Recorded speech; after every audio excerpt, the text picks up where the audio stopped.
Hello guys, Lit here. So I have two reference here. One is for the face, which I will edit on the Photoshop. I usually will change the ratio a little bit. And for the second reference, this is for the light. And for the light, it's been a while since I draw a light like this, light with a pattern and all that stuff. The thing about this reference though, I like the patterns, I like the lighting, but I think the shadow part is a little bit too dark, so I kind of have to bring that one up. And because the shadow is really dark in some part, I kind of have to make up something, so hopefully that's not going too wrong. And then for the pattern itself, I'm usually not following the patterns of the reference 100%. I usually make up some of them, if not most of them, when I draw something like that. I think it's more interesting that way. And the biggest challenge for this kind of light is it kind of have to fit the texture of the face, especially the plane of the face, so it does feels like the light actually hit the face. So that's what I'm going to do. On this one, I will start with a sketch, and that's because I'm trying to work on my shape. I don't think it's very good. So let's start the sketch.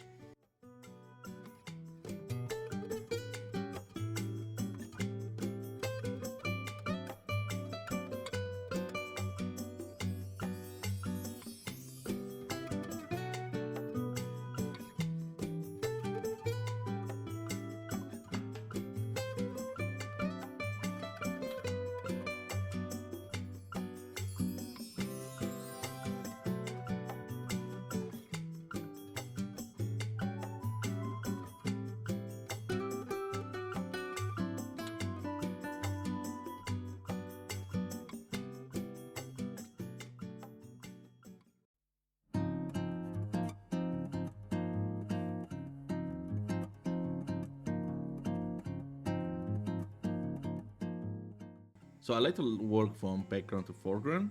So we can start from the background.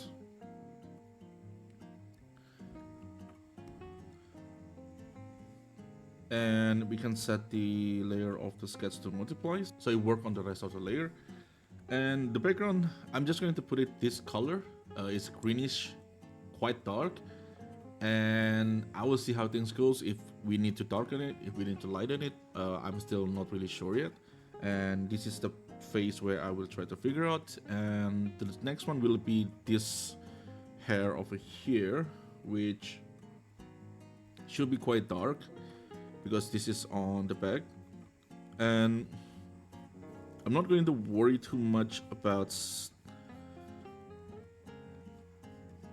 the detail at this point. This is just about like I'm just putting things down.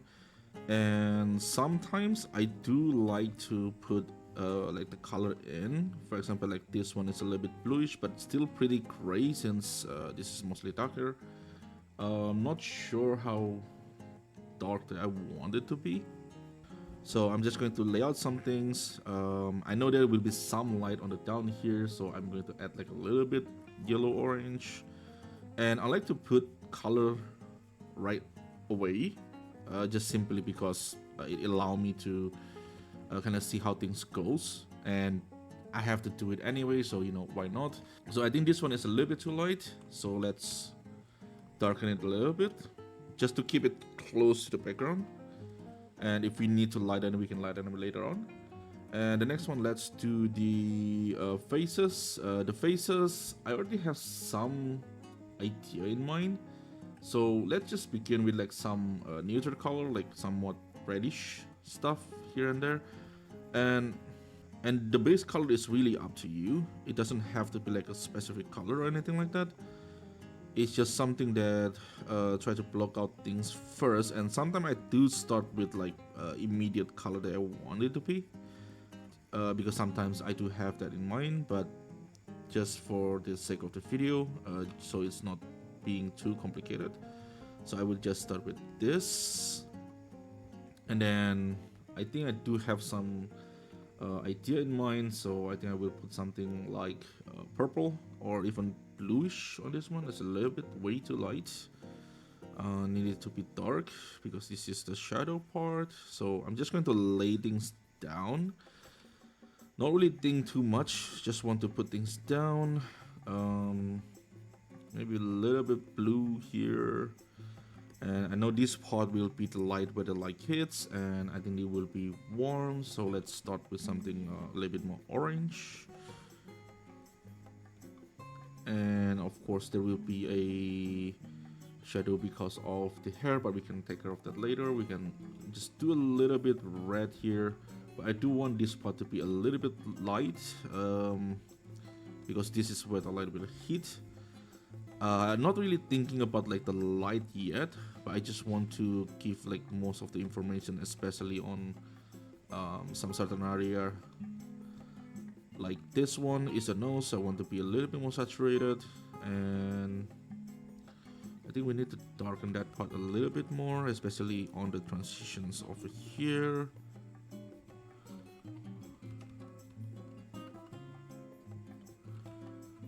And it's a bit here. There is also some idea that I can put like some light here. That's probably not that bad of an idea. But for now I haven't really decided anything, so we're just going to do it like this. Put some bluish here. This one's a little bit... let's put some reddish on this tone over here. And just lay things down, like once again, not really think too much about stuff. The lips will be a little bit darker here and there. Oops. Need a little bit more saturation on the lip.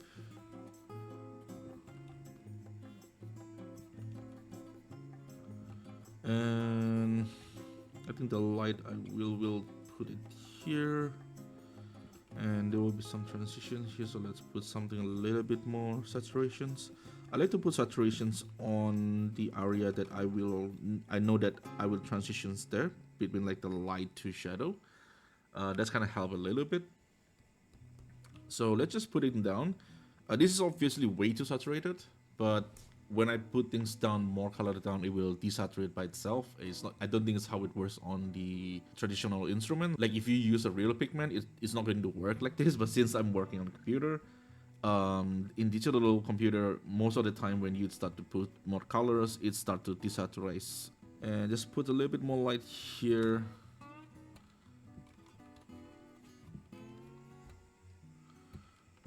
And also a little bit more light here. That's what light will be.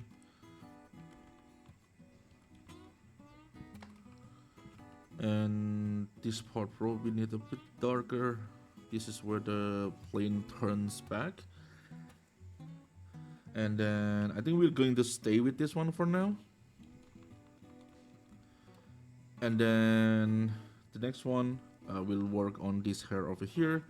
This hair will be quite light, not entirely white, but I think will be quite light in terms of like value.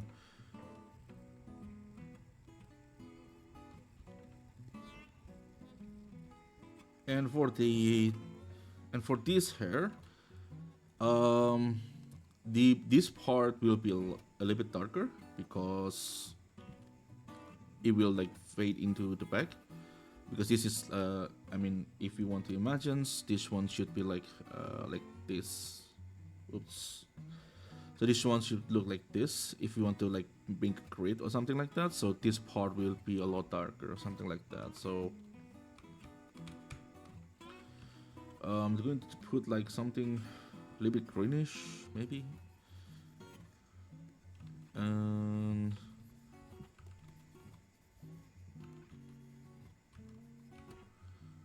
let's lighten this front a little bit so we have the volume, and the bottom one it will be darker again, so we have some sort of like vignette. I just press very lightly with my brush, and I kind of get used to work this way. It's a lot easier for me. So I think it's good enough for now, and we can put things on the back. This one, I'm going to darken this a lot, like darker. Yeah, I think we can start with that, and the same with the clothing behind here. Just going to merge them into one layer. You can do this in one layer, like all of them. it's not really that big of a deal. It's really depending on like how you works and how you approach it. And we can put this one here. So after this, I already separate them in the layer, and I will work toward what I call base, which basically most of the information is there. And usually I like to work toward that one first, and then we can go to detail after that. So I will start to render this, be more precise on like where the light and everything is, and I'll be back when I got a good base to show.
So this is what I call a base, where the basic information is already here, the lighting, the color, and everything. And what next after this is just put in the detail, put in more refined informations, put in some texture and all that stuff, which usually take the longest, so it will take some time until I finish. But usually this is where I will decide whether I want to go further or not, because you can kind of see what the end result will be from here. And since the next part will take a while, so I will just time-lapse it and I work on it. Probably won't finish it in a day. Usually it will take me several days to finish this. So I will leave you guys with the time-lapse and hope you guys like it. And hope you guys enjoy the process and all the time-lapse.